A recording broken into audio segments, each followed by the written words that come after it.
The T-34 tank revolutionized armored warfare with the most produced tank design in history. Soviet crews nicknamed it the steel coffin because of its cramped interior that could trap men inside during fires. And factory workers sometimes left personal notes welded inside the armor plates for tank crews to find. But why did drivers need hammers just to change gears? How did commanders operate with only one tiny vision slit? And what made rain more dangerous than enemy shells? These are 20 weird facts about the T-34 tank that will blow your mind.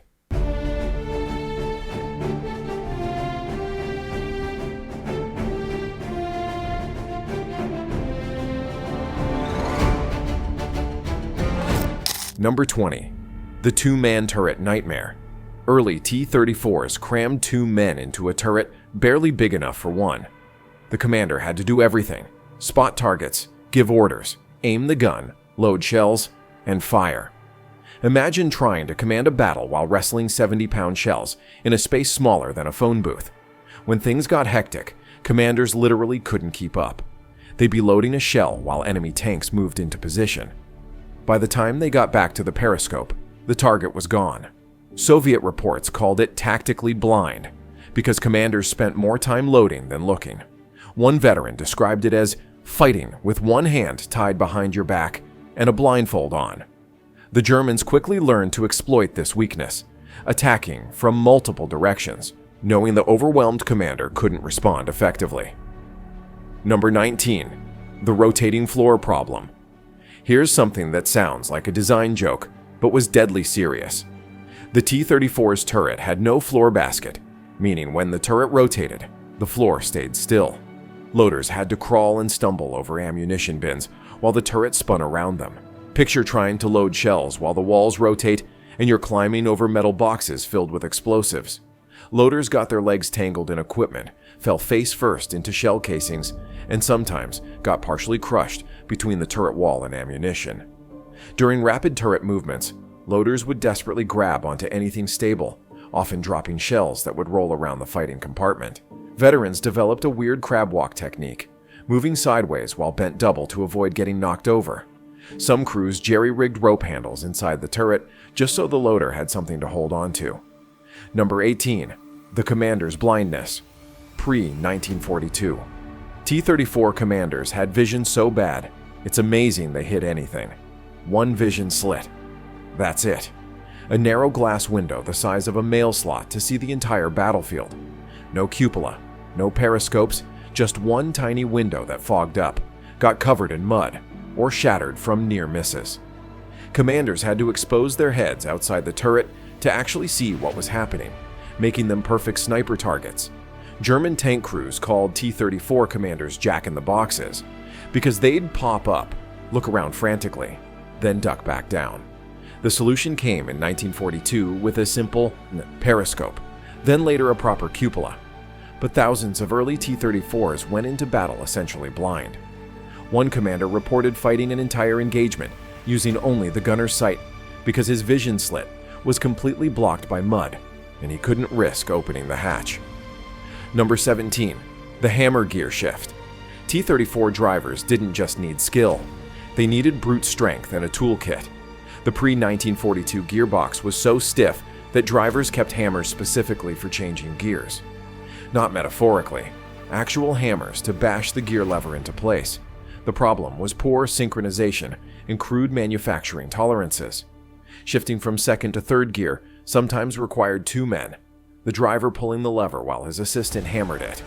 In winter, when oil thickened, it got even worse. Some drivers broke their hands trying to force gears without tools.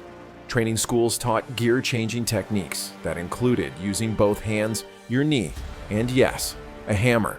Veterans could identify new drivers by the clanging sounds coming from their tanks. The Germans recovered abandoned T-34s and found hammers worn smooth from constant use, thinking at first they were some kind of crude weapon. Number 16. The compressed air starter. Cold weather turned starting a T-34 into an engineering puzzle. The diesel engine refused to turn over in Russian winters, so designers added a compressed air system that literally blasted the engine to life.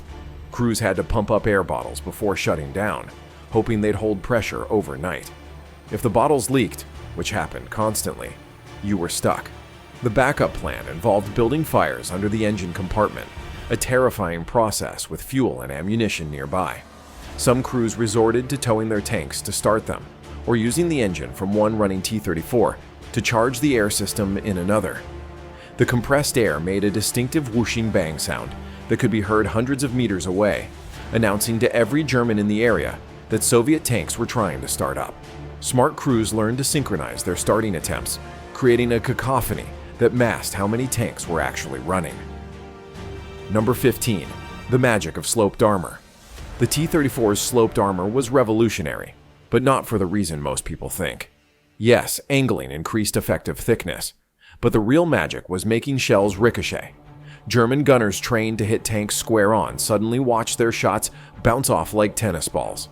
A 60-degree slope didn't just double armor effectiveness, it could deflect shots entirely. Test footage shows armor-piercing rounds skipping off T-34s and flying into the air. The psychological effect was huge. German crews reported perfect hits that did nothing, shattering their confidence. But here's the weird part.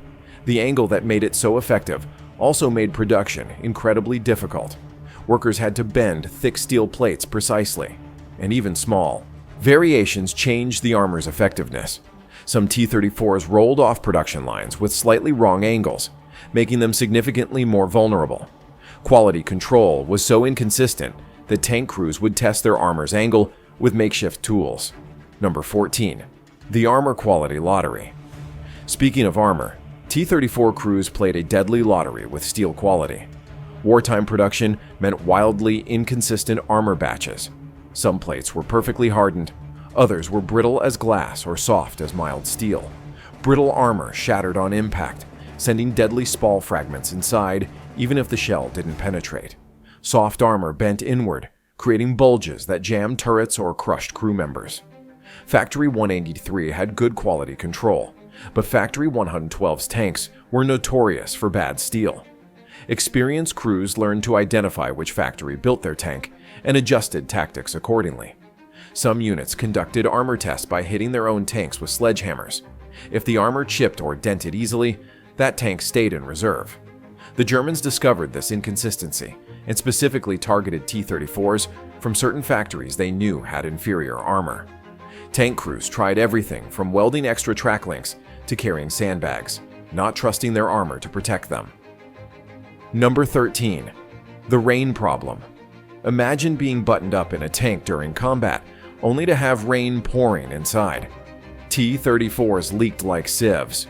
Water streamed through turret rings, driver's hatches, and vision blocks. But this wasn't just uncomfortable. It was potentially catastrophic. Water reached electrical systems, causing shorts that disabled turrets or knocked out lights. Worse, water pooled around ammunition, potentially causing misfires or degrading propellant. Crews stuffed rags around every opening, but nothing really worked. During heavy rain, loaders stood ankle-deep in water mixed with oil and shell casings. The humid interior fogged up vision blocks so badly that crews couldn't see out. Some tanks had drain plugs, but they clogged with mud and debris. Veterans reported fighting entire battles while constantly mopping water away from ammunition racks. One crew member described it as fighting the Germans and the weather at the same time. Winter was worse.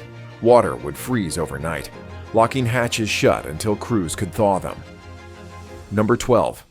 The seat situation. T-34 designers apparently forgot that humans need to sit down. Drivers' seats were often missing, broken, or so uncomfortable that drivers threw them out. The solution: folded coats, ammunition boxes, or stolen cushions from German vehicles. Some drivers sat on piles of rags for 12-hour advances, developing permanent back problems. The gunner's seat wasn't much better. A tiny metal bicycle-style seat that provided no support during the tank's violent movements. Loaders and commanders often had no seats at all, standing or crouching for entire battles. Creative crews scavenged aircraft seats from downed planes or built elaborate cushion systems from captured materials. One veteran remembered his driver using a stolen German staff car seat that was worth its weight in gold. Medical reports from the era show epidemic levels of back injuries among T-34 crews, directly attributed to the lack of proper seating. Some desperate crews even welded in tractor seats when they could find them. Number 11. The ammunition hunt.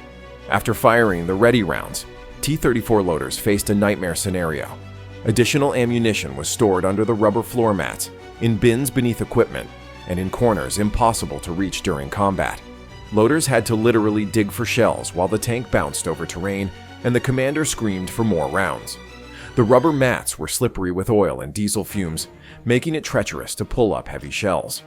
Some rounds were stored so deep that loaders had to remove other equipment first. In one account, a loader spent 3 minutes extracting a single shell from under the driver's feet while under fire. Experienced crews reorganized their ammunition before battle, but combat always messed up their system. The worst spots were the hull bins. Reaching them required the loader to practically lie down in the cramped space. German tankers learned to attack during these reload delays when T-34s temporarily stopped firing. Smart Soviet crews started carrying fewer rounds, but keeping them more accessible. Number 10. The fuel consumption reality. The T-34's diesel engine was praised for fuel efficiency, but that was only on roads. Off-road, fuel consumption skyrocketed. Muddy terrain could triple fuel usage, turning a 300-kilometer range into barely 100. Crews learned to hoard fuel obsessively, carrying extra canisters strapped everywhere possible. But here's the weird part. The fuel gauges were notoriously unreliable. Drivers developed techniques like tapping the tanks with sticks to estimate fuel levels by sound. Running out of fuel in combat meant abandonment or destruction, so paranoid crews would refuse to go beyond half their theoretical range. Supply columns couldn't keep up with advancing tanks, creating fuel crises where perfectly good T-34s sat idle. Some resourceful crews learned to siphon diesel from German trucks or even agricultural equipment. The situation got so bad that operational orders included detailed fuel calculations, and commanders who ran their tanks dry-faced court-martial. One brigade developed a buddy system where tanks took turns towing each other to save fuel. And before our last fact, don't forget to hit subscribe for more videos and drop a comment telling us which fact surprised you the most about these steel beasts. Number 9. The radio silence. Here's something that seems impossible. Most T-34s went into battle unable to talk to each other. Only command tanks had radios, meaning 4 out of 5 T-34s were deaf and mute. Crews relied on flags, hand, signals, or the commander's favorite method, tapping the driver with their boots. Left boot meant turn left. Right boot meant turn right. Both boots meant stop. Except drivers often couldn't feel the taps through their thick winter clothing. Battles devolved into chaos as individual tanks lost contact and fought their own private wars. Some crews jerry-rigged systems using colored flares or even tracer rounds to communicate. The Germans exploited this mercilessly, knowing that destroying the command tank would leave entire platoons unable to coordinate. Desperate commanders would drive alongside other tanks and shout through open hatches during combat. By 1943, more radios appeared, but thousands of T-34s fought and died in electronic silence. Veterans described the terrifying isolation of fighting without communication, making split-second decisions with no idea what friendly tanks were doing. Number 8. The weight of production. Here's a mind-blowing statistic that puts T-34 production in perspective. If you added up every single T-34 ever built, they would weigh approximately 1.75 million tons combined. That's heavier than many entire naval fleets, including battleships. To visualize this, imagine 15 Nimitz-class aircraft carriers worth of steel, all transformed into tanks. This massive weight represents 84,070 individual T-34s rolling off production lines, each carrying 30 tons of armor, weapons, and machinery. The Soviets were essentially building a small mountain of steel that could move and fight. Factories consumed entire trainloads of steel daily. Workers joked that they were feeding the steel monster as furnaces ran 24 hours producing armor plate. The transportation system groaned under the weight. Special reinforced rail cars were built just to move T-34s. Bridges across the Soviet Union had to be strengthened or replaced. Some factories built T-34s faster than trains could carry them away, creating vast parking lots of tanks waiting for transport. The concentrated production weight was so massive it affected local infrastructure, with roads crumbling under constant tank traffic. Number 7. The turret drive disasters. The electric turret drive was supposed to be an advantage, but T-34 crews knew better.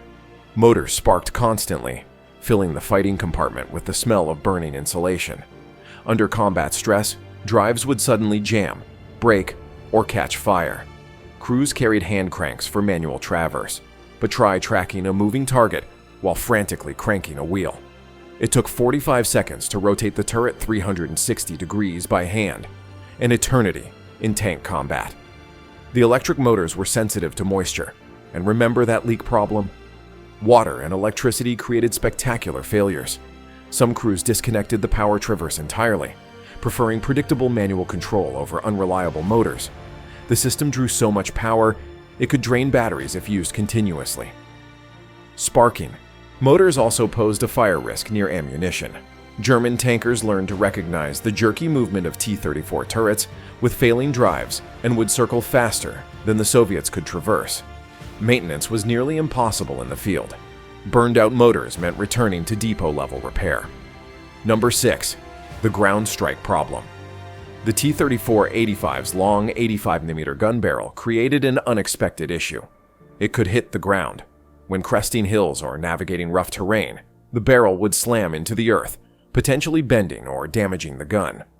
Drivers had to learn special techniques for obstacle crossing, often approaching at angles to keep the gun elevated. Some crews bent gun barrels so badly they couldn't fire accurately, turning their tank into an expensive armored car. The problem was worse during high-speed advances, when drivers couldn't always see the terrain ahead. Units developed buddy systems, where one tank would scout rough ground for others. Creative crews welded protective skids under gun barrels, though these affected accuracy. Training emphasized gun-safe driving, but combat situations made careful driving impossible. Recovery units found abandoned T-34-85s with guns bent at impossible angles from terrain strikes. The Germans noticed this vulnerability and would force T-34-85s into rough terrain during retreats. Some Soviet commanders ordered guns locked in travel position during advances, reducing combat readiness, but saving barrels. Number 5. The Christie Suspension Violence. The T-34's Christie Suspension gave it legendary cross-country speed, but crews paid the price. The system had minimal damping, turning every bump into a violent jolt that threw men around like ragdolls. Crews suffered concussions from hitting their heads on the turret roof. Broken bones were common, especially among loaders trying to handle heavy shells while being bounced around. The ride was so rough that many crews preferred walking alongside their tanks during non-combat movement. Vision devices shook so violently that gunners couldn't aim while moving, despite theoretical shoot-on-the-move capability. Some crews stuffed padding everywhere possible or wore impromptu helmets made from bundled cloth. Medical units reported epidemic levels of kidney problems among T-34 crews from constant pounding. The suspension was so harsh, it literally shook tanks apart. Bolts worked loose, welds cracked, and equipment broke free. Veterans described feeling like they'd been beaten with clubs after long advances. German tankers were amazed at Soviet crews' endurance, not realizing they had no choice. Number 4. The vision block crisis. Tanks reached the front with vision blocks missing, cracked, or completely clogged with protective grease that nobody removed. Imagine going into battle looking through a drinking straw smeared with axle grease. Replacement glass was scarce, so crews made do with whatever they had. Some used bottle glass, pieces of Germans, vehicle windows, or even polished metal plates with tiny holes drilled through. Factory quality control was non-existent. Vision blocks might be clear, cloudy, or completely opaque. Crews developed pre-battle rituals of cleaning and checking every vision device. During winter, blocks fogged instantly when warm breath hit cold glass. Desperate crews rubbed soap, oil, or even onions on glass to prevent fogging. Many T-34s went into battle with drivers navigating through a single partially clear spot the size of a coin. The situation was so bad that experienced crews would steal vision blocks from destroyed tanks, creating a black market in optical equipment. Some maintenance units specialized in nothing but vision block replacement and repair. Number 3. The variant chaos. The T-34's production variations created logistical nightmares. Officially, there were major models, but in reality, Dozens of variants existed simultaneously. Factories changed armor thickness, gun mounts, engine types, and turret designs based on available materials. A unit might receive T-34s that looked identical, but had completely different internal layouts. Parts from one tank wouldn't fit another, even if they were supposedly the same model. Mechanics went crazy trying to maintain mixed units. Some variants had 45mm armor, others 52mm, and some had experimental 60mm plates. Turret shapes varied from early Pirojok, pie-shaped, to later hexagonal designs. Engines could be early V2s, improved V234s, or emergency M17T gasoline engines. Tracks came in different widths and patterns. Radio installations, when present, were mounted in different locations. Fuel tank capacities varied by over 100 liters between variants. Crews had to relearn their tanks whenever they received replacements. Commanders complained that training was impossible when every tank was different. The Germans captured so many variants they gave up trying to standardize their assessments. Number 2. The side screen experiments. Late war T-34s sprouted weird side screens that looked like bed frames welded to the hull. These weren't armor. They were standoff screens to defeat shape-charge weapons like Panzerfausts. The screens worked by detonating the warhead early, before it reached the main armor. But here's the weird part. Crews had wildly different opinions on them. Some swore they saved lives, others cut them off immediately. The screens snagged on everything: trees, buildings, other tanks. They collected mud and debris until tanks could barely move. In narrow streets, screens made tanks too wide to pass. Some crews modified them into storage racks for extra fuel and equipment. Others used them to hang camouflage. The screens were field modifications, so quality varied dramatically. Some were professionally welded steel mesh. Others were literally bed springs and chicken wire. German reports mentioned being confused by these additions, initially thinking they were some kind of electronic warfare device. The screens became so associated with veteran crews that new units would weld on fake screens just to look experienced. Number 1. The production mountain. The final count of T-34 production still amazes historians. Approximately 84,070 units, though exact numbers remain debated because of destroyed records and unofficial production. This makes it the second most produced tank design ever, just behind its successor, the T-54-55 series. But the numbers don't tell the full story of this production miracle. Factories were evacuated ahead of German advances, with workers dismantling entire production lines and loading them onto trains while under bombardment. The legendary Stalingrad tractor factory continued building T-34s while the battle raged literally outside their walls. Workers who'd never seen a tank before the war became master builders. Women and teenagers replaced drafted men. Quality varied wildly. Some T-34s rolled out with unpainted interiors, missing equipment, or jury-rigged components. Yet they kept coming. One factory in the Urals went from producing 0 tanks to 100 per month in just 60 days. The Germans calculated they were destroying T-34s faster than the Soviets could build them, but the math never worked out. For every T-34 destroyed, it seemed like 2 more appeared. This wasn't German imagination. Peak production reached 100 tanks per month. The industrial effort was so massive that entire cities transformed into tank factories. Railroad networks restructured around tank transportation. The Soviet Union essentially reorganized its entire economy around building T-34s. By war's end, T-34s made up the majority of Soviet armor and had been supplied to Polish, Czech, and Yugoslav forces. The production achievement remains one of the greatest industrial feats in military history.